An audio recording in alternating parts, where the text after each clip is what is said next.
part of the Press Play Podcast Network.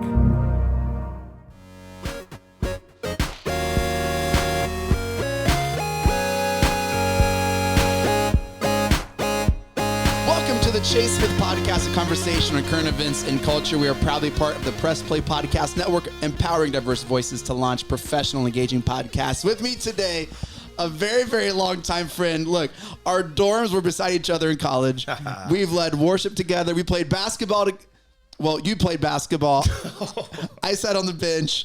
He's now the founder of Basic Skills, a nonprofit organization that teaches life skills to students and teens ages 12 to 18. Chris Thompson. Chris, welcome to the pod. Thanks for coming on. It's good to see you, man. Let's go. Chase Smith in the house. We are recording live in person, and I don't get to do this a lot. I don't get to do a lot of live interviews. When I reached out, you were like, bro, let's meet in person. Let's get that podcast feel. Oh, yeah. And so this is the best I can do, man. Hey, gotta be able to look you in your eyes when you're talking.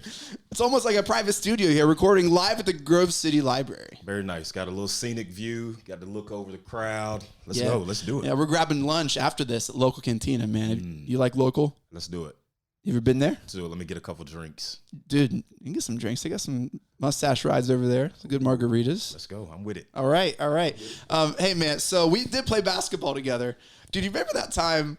I every now and then I think about this. They were shooting pictures or promos for it was like whether like a seasonal booklet or some type of like wallet size schedule, and they asked me to stand under the basket because you're the only one on the team who could dunk.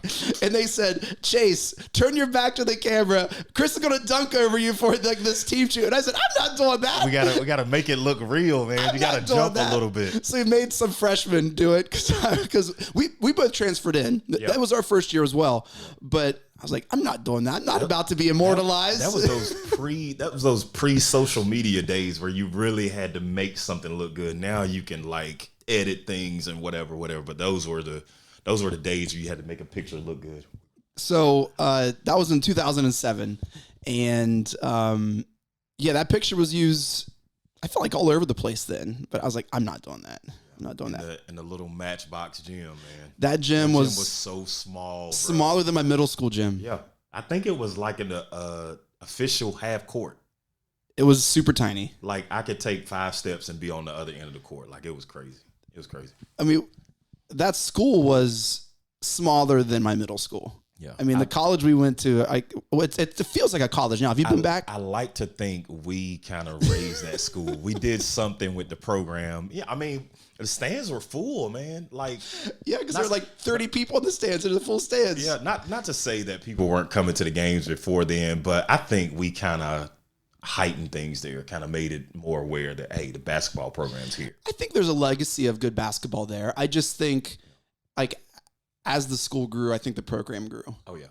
And so I think there's a lot of good players went through there. I don't think it's not a matter of talent. I think just for what the school was, it was a Bible college. And so yeah, we made small it exciting. teams. We started bringing more brothers in. I think our first year it became a higher Christian university, and a new president. That was the explosion, and they got the hoops from the Cavs. Yeah, remember that? All that good stuff going on. Yeah, and a lot of new donors. And next thing you know, by the time we both graduated, they had an awesome new arena.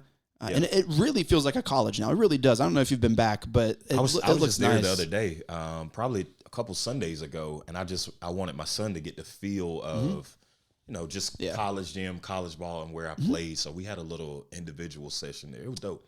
Tay was there. Tay, man. Yeah. Shouts to Tay, man.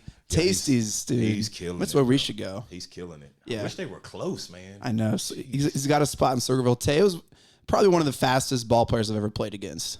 Still, it's quick moves, man. He's probably not as fast up and down, but quick moves. So quick. He's still like that, man. Dude, I love playing ball with you guys. That was so much fun. I felt like we had a great team. It was everyone had their spot. The weird thing about it, and I look back on it, we didn't. Well, I'll speak for myself. I didn't know what I had.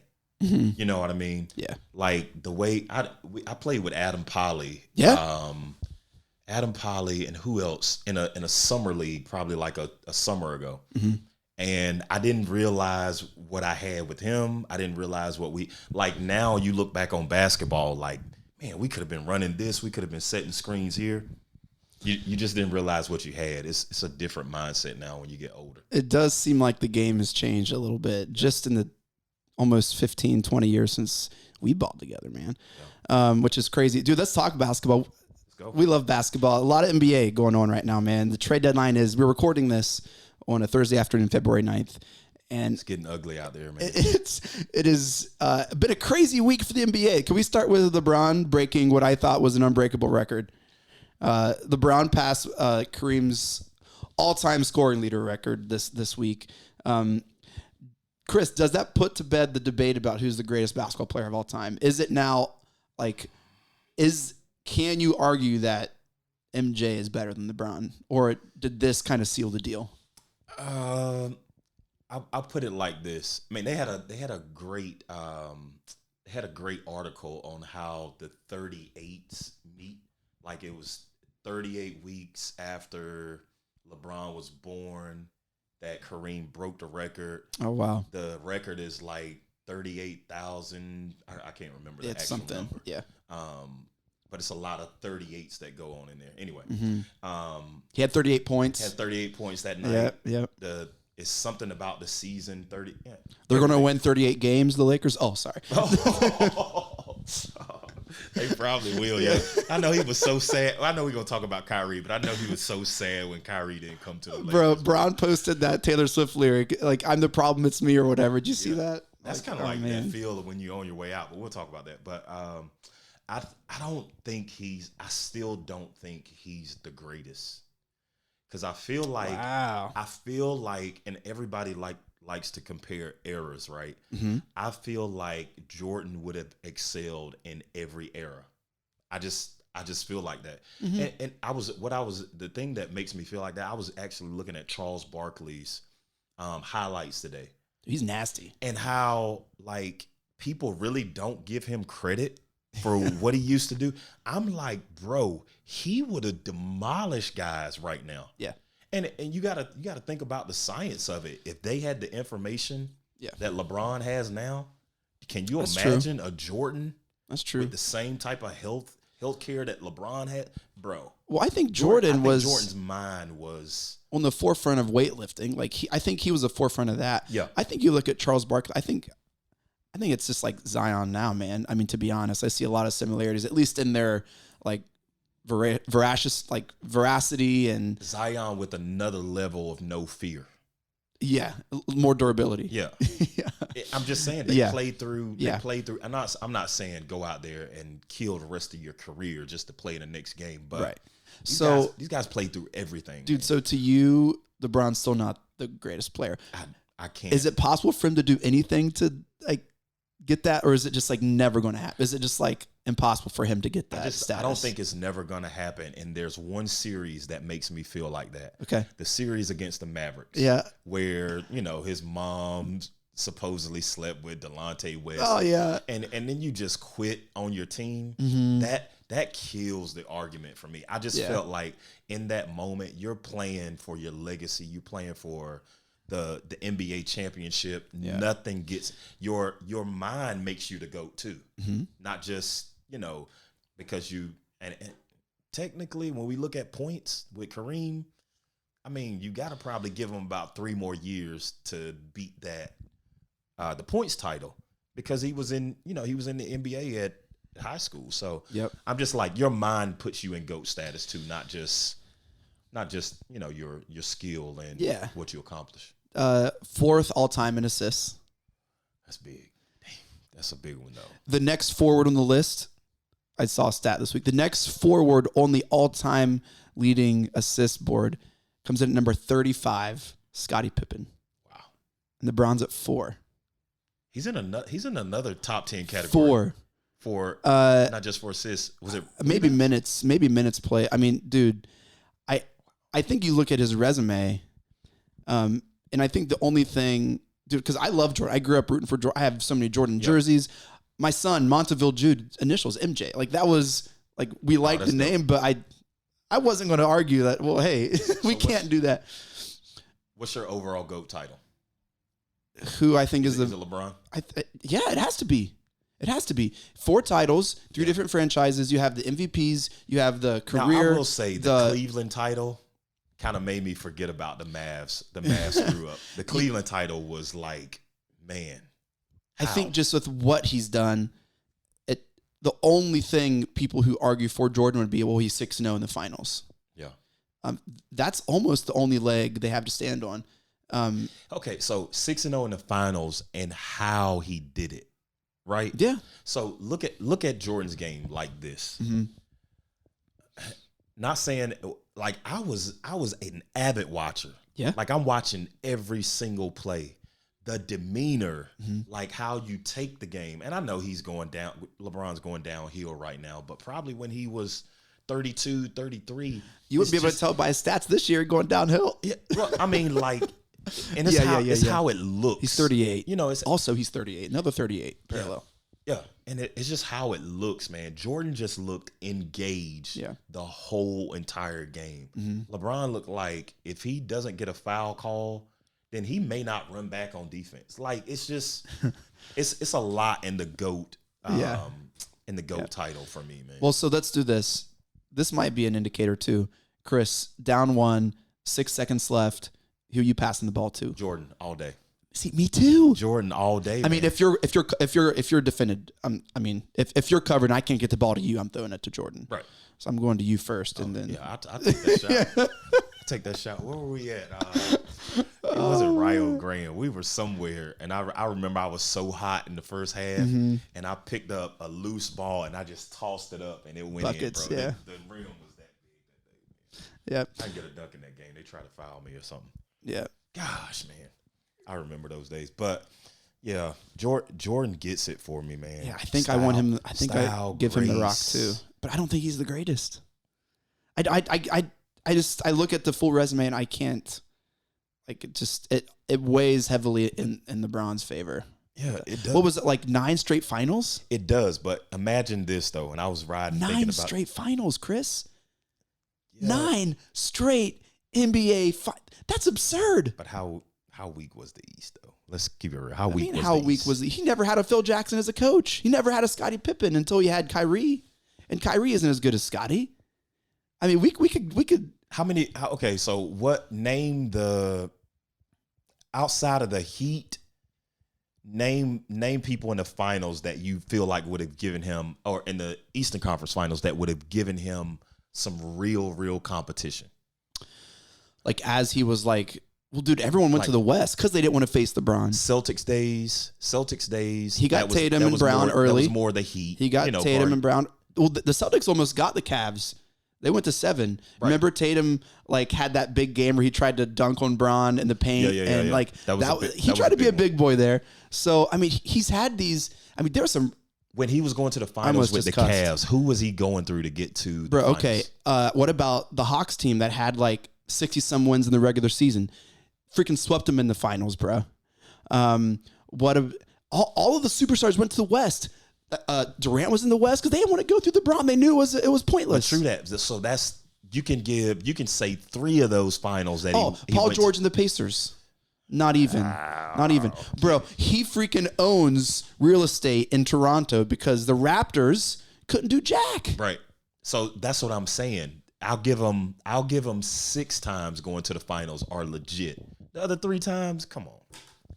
He didn't have to do much to get there. Like he just had to walk on the court. Just had to be healthy and then continue to beat half of the NBA to get to the finals. Exactly. But then when he got to the finals, he had a headache going. So Jordan was too busy fake retiring to go play baseball.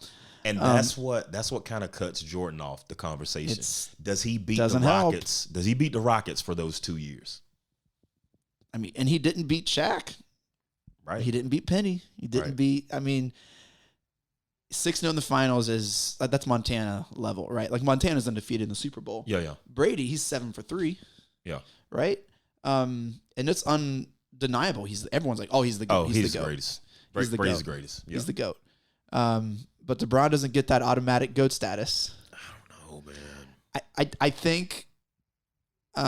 Let's talk this season. And I think it comes down to your question: who would you give the ball to at the end of the game? And you think the greatest The greatest? I think Jordan's the greatest clutch. Yeah. Like, and maybe that's just because I grew up and every time he had the ball, it seemed like it went in when it was closing seconds. LeBron has his fair share of buzzer beaters too, man. All right, so think about it in the finance world. Okay. If you're going to give the pen to a guy to close a deal, are you going to name him the greatest? Or are you just going to say, oh, he was just good.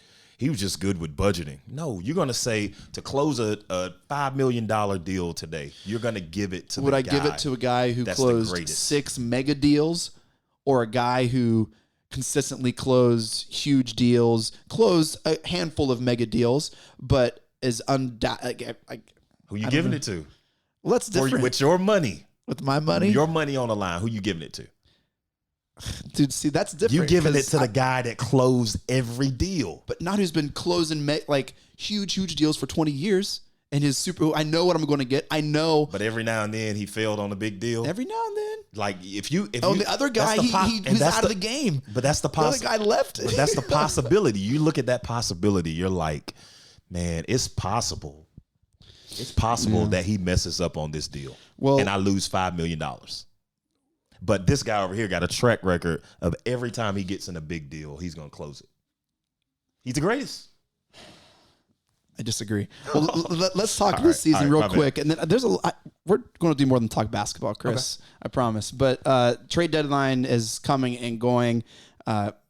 Huge trade deadline moves. Some of the biggest moves maybe in trade deadline history. And that's not an exaggeration. You had Kyrie, the Nets blowing up. The Nets are done. Kyrie to the Mavs with Luka. KD to the Suns with CP3 and Book. And the Cavs are there twiddling our thumbs here. This is 12:01 p.m. on February 9th. So far, no moves. Does that move the needle for the Mavs or the Lakers? Do you like what they did? Lakers get out of Russ. The Lakers bring in D'Angelo Russell. I still think the Mavs are going to have a center problem. Like, they're going to have that issue of who's going to get those late rebounds. You know, scoring is not going to be a problem. Yeah. If they come out the box and start scoring like, kind of like how they came out strong last night. Mm-hmm. Kyrie came out strong, and that's without Luka. If they come out strong and just hit teams. Christian Wood was limited. I think Christian Wood. So I look at that Mavs team, and I see a 2016 Cavs team. I think Luka can very easily fit into that LeBron category. Yeah. You know, Kyrie can play with a player at high usage like that. Right. And then Christian Wood is like Tristan Thompson. You know, I think, I think if Kevin Love is traded and bought out, and I know there's like 3 hours supposed to happen, I could see the Mavs or the Lakers being a destination. Going to the Mavs? No, I'm just saying, if he's traded and then bought out because he has a year left on his contract. Gotcha. I think I love the move for the Mavs. I love I like basketball, like strictly basketball talent. I think that is an incredible move by the Mavs. Yeah. And I like what the Lakers did. And I mean, the West, dude, the West is a gauntlet right now. The best thing about the Mavs move is Jason Kidd. Because I think from a respect level, Kyrie sees him as, you know, an older brother in the league or something like that, and he can see eye to eye with him. Yeah. When he comes to the bench and Jason Kidd has to say something to him regarding switching up this, switching up that, he know it's coming from a solid place. Yeah. You know, so I think, you know, if he has to pull him over and like, hey, we're getting Luka the ball the next 3 plays, no matter what, I think Kyrie listens automatically. So I think that makes it huge. And you might be right about that. 2016 Cavs. Like I think there's a lot of similarities. All those role players. The only thing about that, I don't see the crazy knockdown shooter when someone locks up Luka. Yeah. Someone locks up Luka, like, which nobody really can, but somebody kind of start playing aggressive defense against him and he has to kick it. Yeah. I don't see that. Well, he's never played with player like Kyrie. Not a lot of people have. True that. But I think they kept Tim Hardaway Jr. for a reason, right? I think they like what he can bring on the outside. So anyway, got the Mavs doing their thing. It's going to be fun to watch. KD to the Suns? What? That is. Dude, so you got, and they kept Booker, CP3, and DeAndre Ayton. I think if they don't win the championship, that's a huge bust. That's a huge bust. You think the Suns are the favorite out of the West right now? How long does KD have for coming back from injury? I don't know. If he comes back, what do you think I do? Host a basketball podcast? You think I should know that? Come on, Chase, man. I feel like you're one of the most intelligent. You got the facts when you come in, but like that's not true. If he comes back healthy and strong in the next couple weeks, I think the sky's the limit because CP3 can always just become a facilitator. And that's where he's shoot. best. But when you ask him to shoot, yeah, dude, he's about 40%. I think Book is one of the top 3 pure shooting guards in the league. It almost gives you that Golden State feel when KD went to Golden State because you got Book shooting the ball, you got KD shooting the ball, and then you got a point guard that can score. Dude, I saw a meme today that really made me laugh. It was one of those like. It stated 2 things and then a handshake and then how they agreed upon. And it was like Kevin Durant, Devin Booker shake hands, leaving Ben Simmons for Kylie Jenner. Like a full agreement. Yeah, like everybody done had her. Like I ain't gonna get into that, but everybody done went through that. Really funny. Been her babysitter. So who do you think is coming out of the West? Give me your February prediction. I think the semifinals are going to be the most interesting games. Yeah. I think Golden State will be in the semifinals. Wow. I think with someone. I think the Suns will be in the semifinals. If the Lakers can mesh well, I think they have an opportunity to make it if they can mesh well. And what's the other team? I think the Mavs can be in the semifinals. Mm-hmm. So I think however those 4 teams line up, I think that'll be the semifinals for the West. Who goes? It should be the Suns. But will they pull it together in time? I don't know. Yeah. All right, let's talk about the East. I love the Cavs. Chris is snarled. He's like, the East. You got Giannis and the Bucks. You got Tatum, Brown, and the Celtics. You got Embiid, who's playing just like bonkers basketball in Philly. You got the Cavs, young bloods trying to make a name for themselves. The Nets are going to drop. The Nets were 4 or 5, 6. They're going to drop. If they so all of a sudden there's like a clear tier of the top 4 teams in the East, and then everyone else's. The Nets better keep their coach. All right, I'm a let you go. They better keep that coach. You have the Bulls, the Hawks. You have the Raptors, all in this kind of same like area. I feel like I'm forgetting a team. The Magic are frisky. I love what the Magic are doing. The Knicks. The Knicks, they're in that group. They can play well. Dude, but we got Tibbs in defense. So who do you like coming out of the East? I like... the Nuggets. We didn't even talk about the Nuggets in the West. Bro. They declined, man. They declined just like the Pelicans did to me. Well, the Pelicans are staying afloat without Ingram, which is huge. But the Nuggets will give somebody problems in the playoffs. Yeah. Just because the slowdown. The Nuggets match up terrible against the Mavs. Yeah. The Mavs don't want to play them. Right. Nuggets are a hard matchup. Jokic is... he's doing things we've never seen before. But Kyrie being with the Mavs now makes that a whole different. That's true. Makes it a whole. It's hard for them to match up with people too. Defend. Yeah, and that's the problem. That was the problem with me back in college. Yeah. At some point, I got to really defend, and if it's a game where I got to defend, it takes away from the scoring. Like it's like, I'm tired as hell. You know what I mean? Now I got to go try to make some points happen. So out of the East, I think if Giannis keeps playing the way that he's done, the Bucks have won 8 straight. The Bucks are right now playing real well. The Cavs are playing really well. I think the Cavs might be a year away. Yeah. I think they're going to be frisky in the playoffs. I think they're going to give some trouble. Bucks and Celtics in the Eastern Conference Finals. Now, who wins that? I think the Bucks may have figured out a remedy for things that happened last year, but Tatum took a step, man. Tatum took a step. But the Celtics have a complete bench, man. They have a complete bench. Like Malcolm Brogdon and Williams. One of them comes off the bench, one of them starts. Yeah, I don't know. I think Brogdon starts. But Williams coming off the bench, man, they have a complete bench. The X factor is Jaylen Brown. Mm-hmm. He seems to choke at the wrong times, man. Yeah, like he'll play 2 big games or 3 big games, and then it's just like... Yeah, I don't follow the Celtics closely enough. I just know that they're really good. Yeah. And Tatum this might be the year that he looks at Giannis. He's like, no, I'm going to be the best player in the East. And I mean, that could happen. Yeah. He got to the finals last year, got a taste. Playoffs could be the Eastern Conference Finals. The difference could be made with the coaching in the seeding and who plays who too. Right. You know who I don't want to play in the playoffs? The Heat.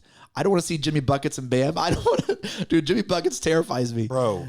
I don't want to play them. So if you got Philly or even the Bucks play the Heat, you gotta really give Philly some Yeah. real credit. That slow down basketball, Yeah. Hey, it's gonna change in the playoffs. Right now, everybody's running fast. You take these young guys off the bench, keep them running. But the playoffs just different slows basketball, down. yeah, which I think favors LeBron. See, here we go back to LeBron.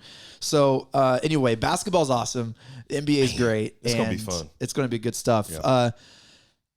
Chris, basketball is a big part of your life. Yeah, played in college, followed the NBA, and you have a son who's right now in middle school, high Slap school. him around a little bit.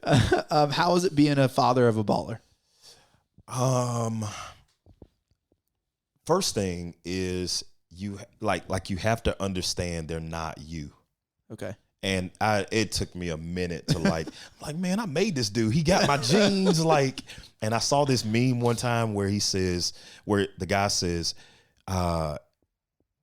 you're the father, he's the son, you know the potential, you have the same blood, he knows what to pull out of you, blah, blah, blah. But it's like, man, growing up, different styles, I play pickup tackle football in the yard. This is no pads with your cousins. You probably had 3 concussions. You know what I mean? You had to fight through getting to the end zone, things like that. Wrestling, you wrestle with your uncles. They put you up in a ball and you can't even get out. So you end up crying before you actually get out. You know what I mean? But it made you fat. It made you scrap and fight until you got out. And today it's just man, kids grew up Xbox, PlayStation, phones, not a lot of outside time. Then you hit the pandemic, and it's where do these kids get their aggression? Where do they get their fight from? How many gyms are open where you don't have to really pay? You know what I mean? It's or they're worried about liability. Man, we used to go to gyms, play from 10 o'clock to 7 p.m. Yeah. all day long. And it was just competition after competition after competition. So the biggest thing with me is realizing that he's not, me. He's going to have his own style. He's going to have his own way. But I still have to impart, those things those hard things, those hard lessons that we learn, coming up, just so he can be competitive, man. I think right now he enjoys the relationships and just has too much fun, man. I'm like, bro, you down by 1 at halftime. You supposed to come out mad, pissed off, let's work.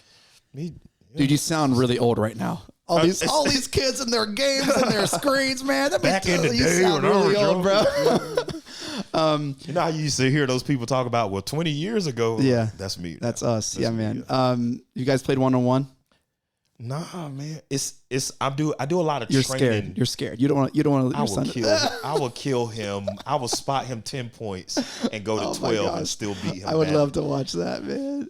Yeah, it's I don't want to kill his, what's the word I'm looking for? I don't want to kill his progression by playing him.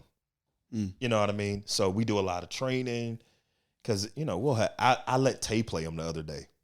Ooh. So because I wanted him to feel how people actually play defense. Because shout outs to Logan, but he's out in Logan, man. They're not playing hard defense. You might get a Pickerington Central, Pickerington North that comes in and play him, so he gets to see it then. High ball pressure, physical, in your face. Every single fast, play, they're bringing people off no the bench. playoff. Yeah.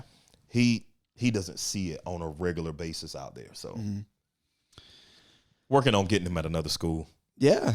Some different training. Some guys from OSU want to get him some different training. But this kid can shoot the ball, bro. Yeah. He can shoot the ball 10 times better than I could at that age. Yeah. So if he gets all these kids, it's all these young bloods now, man. All of them want to shoot from half court. I did it from a training tool that shout outs to Anthony Atkinson, the Harlem Globetrotters, Barton College basketball from North Carolina. Now he's coaching the team, Wilson Prep, back in North Carolina. Shout outs to him. But I took a drill that him and his dad used to do, and it's just a form shooting drill. You might have saw me do it in college. I get right in front of the rim, and I just made him get his form right. Yeah. Made him get his form right, and hand separation. So you can't shoot with both your hands. Just one hand, get that elbow up, follow through. Great shooter, man. You're not jumping. You're just like it's just all arm, elbow. Same motion. Come down, go up at the same time, and he's taken to it well. Good, taken to it well. So good. That's around the time I changed my form, and it was a difficult transition. I remember because. I've always been short, and so I had to like hoist it from my hip. And you had the thing of getting it over people at the same time. Oh yeah. Thanks for reminding me. Yeah. I like this summer, man, and I balled really, really hard this summer, and I went to this like offensive skills camp late in the summer, and I was like, no, like when you get to high school. Like you're gonna get this window up, get your ball up because it helps with your release time, and you need all like it's all about like getting it out quick. Everything's fast, yeah. And I cried because I worked so hard all summer. I felt like I was a really good place with my shot, and all of a sudden I can't hoist it from my hip and get it up there, and it was hard, and it was hard work, but it was good work. He had the chicken wing, bro. I don't know how he did it, but he would hit shots. Yeah, like I said, how in the hell? But yeah, he's gonna be good if he picks up his aggression level. But you have to be, for all those parents out there, you have to be really easy with that and know the line. Yeah, that you can cross because man, we have some crazy times when we're training.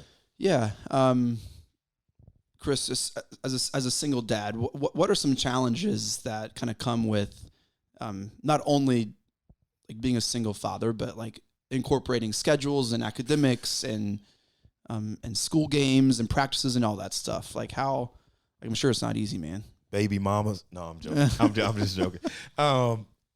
It's one of the biggest teachers on mental wellness saying it's just being organized. Now, is being organized easy? Hell no. Yeah. It's not easy at all. But I found out, with the time that he's offering me, then I get everything in order so that by the time he comes to me, it makes it easier for me. So, and it comes down to simple things like, with my youngest, making sure I'm introducing new toys to him. Like this is a time we set aside for education. If we're learning ABCs, and this is for the youngest. How old's your youngest? 3 years old. 3. He'll be 4 in October. So he's really the biggest issue right now. Jaden's 14. He's about to start learning how to drive and all this stuff. Ooh. So that's easy to schedule. I could put him on FaceTime and leave the house when he was 11 and just go to the grocery store and do things. But the little one, I really have to map out time, set a routine, and stick to it. Like really stick to it. And that's the hardest part. When you have a career, when you have goals that you want to reach, when you have to study, I also do professional training for different businesses. So I go in and I teach soft skills to all those businesses, from communication, time management, conflict resolution, coaching and feedback, all those things. So I really have to study because sometimes I'm doing a 4-hour session on communication. Like who can get up and talk about communication for 4 hours? That's tough. So I have to organize. I really have to organize. And that's the biggest part of my, if you want to call it success. Yeah. So that would be a good word for any other single parents, or it doesn't have to be a single father, but a single mother out there is just organization, communication. And that seems to serve you well. Just keep yourself balanced, and you got to have a freaking hobby, man. You got to have a hobby. As a single father, a single parent. You will listen.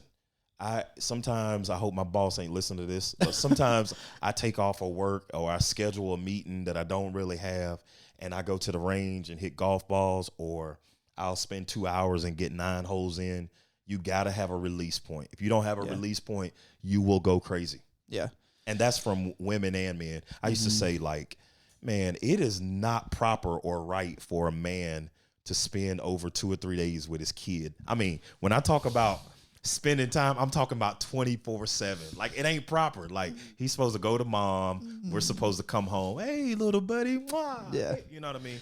Take him out, give the mom a break, you know, for a couple hours, bring them right back to the mom. Dude, there's definitely a like die to self, like surrender moment. My God. I think in parenthood in general. Yeah. Right. It's just, and I think it's just a different context when it's, you know, single parenting. Do you have any good resources for single parents or single mothers or fathers out there?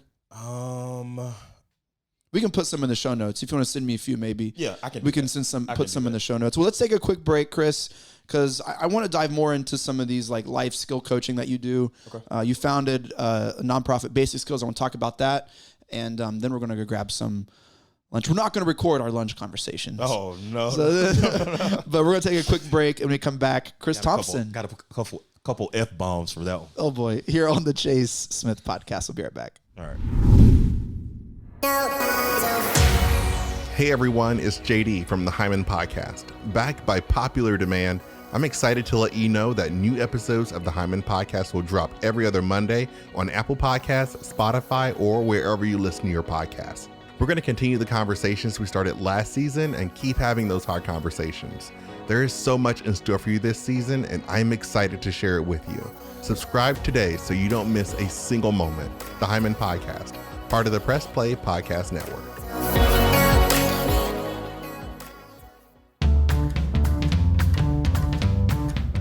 Hey everyone, this is Don Mike Mendoza, the host of Producing While Asian. Join us in Season 2 for more conversations with actors, artists, producers, and more from Broadway, Hollywood, and beyond, every other Wednesday on the Press Play Podcast Network. Hello, Brooks here with the Books with Brooks monthly book club podcast. Here's how Books with Brooks works. We read one book a month, and then we talk about it. Classics like Stephen King's The Shining, debut novels like We Are the Brennans by Tracy Lang, and tons of other compelling, life-changing stories, one book and 1 month at a time. So come read along with us, and then listen in. We are excited to announce that we are joining the Press Play Podcast Network. The Krypton Report podcast is dedicated to all things Superman, Supergirl, and the planet Krypton. We discuss movies, TV, game, comics, and all things DC. So join me, Tyler, with my co-host James and Jania. So join us as we explore DC's multiverse. Look for Krypton Report on all social media platforms. All right, we're back here on the Chase Smith podcast. A good 30 minutes on basketball and fatherhood a little bit. Chris, the reason I reached out to you is I've just been so fascinated by this kind of like secondary job, entrepreneurial kind of venture you started, this nonprofit, Basic Skills, and it piqued my interest because you work with students. I've been in student ministry for almost 13 or 14 years now, which is crazy full time. But I just thought you started this during COVID, right? Yeah. Tell us about it. A little bit before COVID. What is Basic Skills? Basic Skills is a nonprofit organization where we teach life skills to 12 to 18-year-olds. So if you can imagine, we want to produce success before the teenagers get to an age where they have lost hope, right? If you can imagine those times when you were young and parents taught you through trial and error. Like, it wasn't like a subject by subject teaching. So it was like, so if you lied, oh, you should never lie, blah, blah, blah. You know, if you went to church, it's because the Bible tells you so. But it was never a subject by subject teaching. So if your parents were telling you to be on time for this, or you got to be on time for that, there was never a subject teaching on time management. Like, what is that? How do I prioritize my time? How do I organize my schedule? How do I make a balance between pleasure and the things I have to do? So what we did, we comprise 7 core life skills. It is mentality, communication, time management, conflict resolution, goal setting, decision making, self-awareness, and I feel like I'm missing one more, and coaching. Okay. So that children can learn early, so that by the time they get to their 20s and 30s, they won't have an excuse about knowing the subjects, but they will probably have some excuses about making decisions. They probably made some bad decisions that they shouldn't have made, but they will have the knowledge to be able to produce some great things in their life. So that's incredible. What were some like inspirations behind like starting this, or like any motivations? Because I feel like that's just an incredible idea there, and it's cool to see you actually doing that. Like, what are some inspirations you had with that? It was like more of an independence thing, wanting kids to take ownership of their own lives, because I made some mistakes in my life, but I would never like fully take ownership until the catalyst for it was I was teaching at a private school. Okay. And it was like, okay, so you had your kids from affluent neighborhoods, then you had your kids from inner city neighborhoods, and I saw like a decline in both sides. So the decline in life skills? Yeah. So the kids from affluent neighborhoods, they didn't possess a lot of social skills. Like, they had the grades, they had the parent life and everything. The resources. Yeah, they had the resources, all of that, but they didn't have the social skills. So if you have the grades, but it's time to get that job, who has taught you interview skills? You know what I'm saying? To be able to communicate. They probably all just those expect their great things. parents to hire them, so they don't need interview skills. Right. Or they get the hand like down. life skills. I don't need that. My parents are rich. Hand down the business until your parents are gone. Then what do you do then? Yeah. You know what I mean? But that is true. But then the inner city kids, they lack the discipline for academics, like to keep themselves going. Now, I mean, they had all the social stuff going on, but to keep themselves going until they got to a certain point where, people are paying them for this and that, like it was just a decline in both sides. So I said, somebody has to be a bridge in the middle. Yeah. And the craziest thing, when I started teaching the first classes, I had kids from affluent neighborhoods and then kids that were coming from group homes. And the kids from the affluent neighborhoods saw the best in the class because they said, I really don't have it as bad. Just because my mom took my phone, it's not the end of the world. And then the kids from the group home was like, man, I need to step my game up and get my academics better. So you just saw you just saw that interchange. It was maybe crazy. Social groups that don't normally connect or are at a level playing field like that kind of like can encourage and help each other. These kids over here have no family. Yeah. And I got a family and I'm over here complaining. You know what I mean? So it was a great experience. That's incredible. Yeah. Where do you see basic skills over the next couple years, man? Like are you pumped with the direction you're going? Well, we've actually changed. I do a lot of service through Zoom and online. So I have a lot of one-on-ones with kids now versus having the full classroom. COVID kind of messed up a ton of relationships. I used to go in schools at their resource time, and I would have 20 to 30 kids in that room at one time. So I would bounce around to 4 different schools at their resource time and have about 45 minutes with the kids. But COVID messed up a lot of those relationships. So now I've changed the whole business into more of my professional training.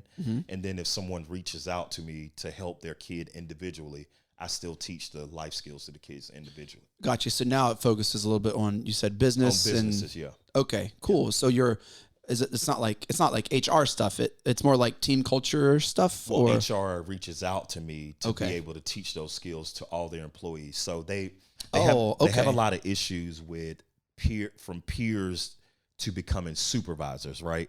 So you once was a peer and now you're a supervisor. So you need that training to be in leadership. So gotta be cold, man. Oh man, yeah, gotta be cold. You gotta let those people go. You gotta, man. It's crazy. Like, look, I know we've been through the trenches, but right now, and you let them know. I gotta let you go. You let them know that little side message in the corner, man. Like, no. Yeah. No, well, cool, man. What do you like working with better, the students or the adults?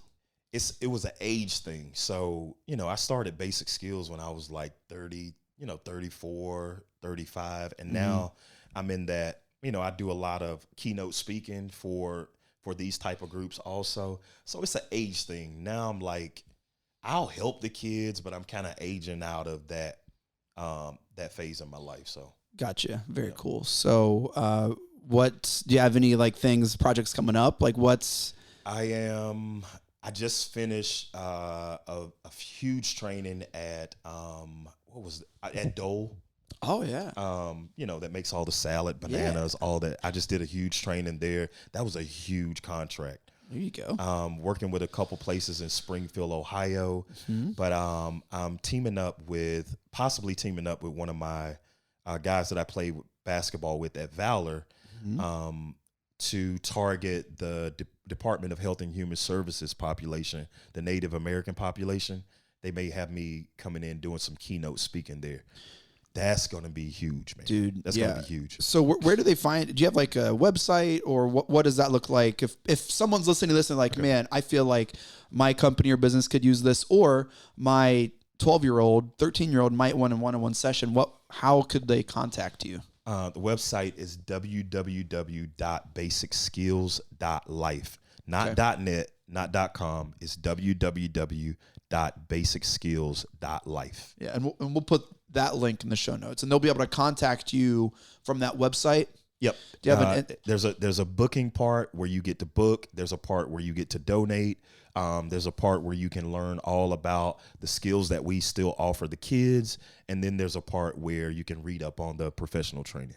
Very nice. Yep. Very nice. You have like an Instagram that I feel like this is a really like viral social media, like easy way to like, hey, here's like a 30-second like clip thing. I feel like that like, is that something that you guys utilize? ChristThompson.life on Instagram, but on Facebook, it would just be Basic Skills. Okay. So very cool. Very cool. You feel like something you can continue? Oh yeah. Yeah.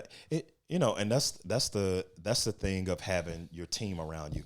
The biggest thing that happened during, how big is your team? Well, that's the whole point. The biggest thing that happened during COVID times is that it dismantled teams. You know what I mean? Everybody, whether they had a job issue or whether they had relational issues or whatnot, it kind of dismantled my team. So I'm rebuilding that, right now. And that's probably why I'm more in the phase of professional training, because when I go do a professional training, that's just me. Yeah. That's my props and my PowerPoints and all that stuff. Do you ever see yourself doing this full time instead of your current job? And if I get the right contract, it is over. Somebody now you really hope your boss isn't listening. Somebody drops me $10,000 to come do, professional training or keynote speaking. It's pretty much over. Because all it takes is one. Yeah. All it takes is one. Then and if you do well there, your name get passed around and everybody, wants you. So gosh, and here you are on the Chase Smith podcast, before your New York Times bestseller, before you're right on the stage beside any of these other, like, and if you call me, I'll be coming right back. No, you would. You'd be like, new phone, who dis? No cost at all. Chase, you got a plane ticket, pack up your gear. We're gonna do a before and after session, bro. Well, I appreciate that, but I'll be laughing when it's new phone, who dis. That's where I'm gonna be. Never. Because the fact that you call, we go way back. The fact that you call me now it means a lot. Oh, dude, no soft way, stuff, man. but it means a lot. No, we can go soft stuff, man. I said, Chase, what are we talking about? I want to talk about you, man. I want to talk about you, bro. I miss you. That time of life was incredibly important for me, man. Yeah. I know we were in different stages of life, but I was, for the first time, at a new place. I didn't know anyone because I transferred. I went to Marshall for my first year in college. Oh, wow. I was majoring in broadcast journalism and history. And then I transferred to CBC OCU, and now I'm majoring CBC OCU. Because my transfer was to CBC, but like our first year there was OCU. Yeah, they changed. They switched over. Majoring in youth ministry. Still play the guitar? I still lead worship. Yeah, man, I'm still leading. I'm trying to get that thing down, man. Yeah, I've been leading work. Like every church I've been at, it's been full-time youth ministry and worship ministry. So I've been leading worship full-time since chapel at OCU. I'm not leading in the time. Points on strumming, man. Bro. I'm one over thing here, ding, ding, our church just offered. I've started offering free guitar lessons at the church. Really? Yeah, man. And we had around 12 to go through the class the first time. And we have 6 going through now, and we're just offering free lessons, man. Just free guitar lessons. And that's here in Grove City? At our church, yeah. Okay. And so we have people ages 13 to like 68, dude. And these are people who have had a guitar in the corner of their room for 20 years, and they've always wanted to and never could. And it's like, oh, it's so intimidating. And they're coming and they're learning guitar, and it is awesome. Now let me ask you and they're playing, yeah. So is it does it feel like a lot of noise, or is it really like? We keep it pretty structured. We do a good job. Bro. I'm coming. I got a book for you. We've only had 3 lessons. Okay. It's every 2 weeks. Okay. And now that's good. Gives you time to practice. Gives you time. There's homework. Yeah. There's a recital at the end. But we do it right, man. But come and do a recital. That recital, bro. It's so we play 3 songs at the recital. The teachers, me and a couple other people, we pick 2 worship songs that we learn, and then the class picks another one to play, and we provide all the chord charts, a book. Dude, it's what I use for individual lessons when I used to give individual lessons. Now, disclosure, I never took guitar lessons. Everything is self-taught. And so these are tools, tips, tricks that I have learned to play worship music. It's not anything else. I'm not if I was at a party and someone threw me a guitar, I'd be like, man, I gotta play by ear. No, I could do that, but it's just like I don't know any like party like. You gotta go through the karaoke list. Yeah, just don't stop. Give me a little team. Yeah, I can't do that. Just give me a team in a fellowship, and let's worship. That's where I feel most at home. Good. I'm not the best singer. I'm not the best guitar player, but I love leading a team, and I love leading people. I got one question. Yeah, can you do bar chords? I can now. I don't like it. I got some cheats. I want bro. Yeah, I'll email you some stuff, man, because listen, this is what I do when it's time for a bar chord. I avoid the whole song. Yeah. If I see 2 bar chords, it's I've been over. there. Chris, I'm having deja vu right now. I feel like we had this conversation in a dorm room, and I feel like I showed you these chords, and you're like, oh my gosh, it's amazing. And I swear, man, we've had this conversation. It must have been meant to be, man. Well, I think this was meant to be, man. It is so good to see you, man. For sure. I miss you, bro. For sure. I miss you. Well, that does it for this episode of the Chase Smith Podcast. Thank you all so much for downloading and listening. Shouts to the Press Play Podcast Network for making this possible. Shouts to P3. Follow us online at Press Play Pods. You can visit our website, pressplaypodcast.com, to keep up with all of our shows, network news, and sponsorship information. If you enjoyed today's episode, just do me a little solid. Leave me a review. Maybe add a little 5-star rating. It doesn't really help the podcast with any search metric, but what it does help is when people are looking for a podcast to listen to and they see all those stars and all those reviews, they're like, hey, I might want to check out what this Chase Smith guy has to say. Really appreciate it. Chris, plug something, man. Where can people find you? I know we talked about it, but what you got coming up, man? www.basicskills.life. You can find me there if you want to book me. I do all types of events, mental wellness, communication courses. What else? I'm big on the mentality courses right now. So that's huge. Mind over matter. Whatever has your mind has you. Ooh. If you can get your mind out, your body has to follow. So those are big right now. That's free right there. Just I gave you 2 points that'll take half of the class. All right, there you go. Here's Chris giving away free talks here at the end of the Chase Smith Podcast. Chris, thank you so much, man. Dude, let's go get some lunch. What do you say? All right, let's get it. All right. Thanks. See you.